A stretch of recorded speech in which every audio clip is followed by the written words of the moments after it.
สุขใจอยู่กับท้องนาจะฮ้อนจะหนาวสาวนา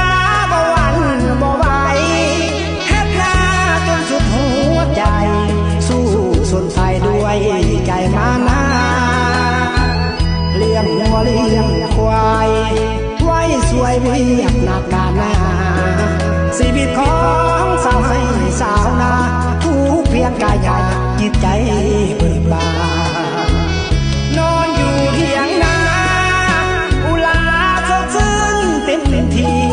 ยามลมพัดเถียงนาบีดังเสียงดนตรีเสพงานยามฟ้าห้ามห้องเหมือนเสียงของเสียงกลองประสานยามเมื่อฝนมันตกกลางวัน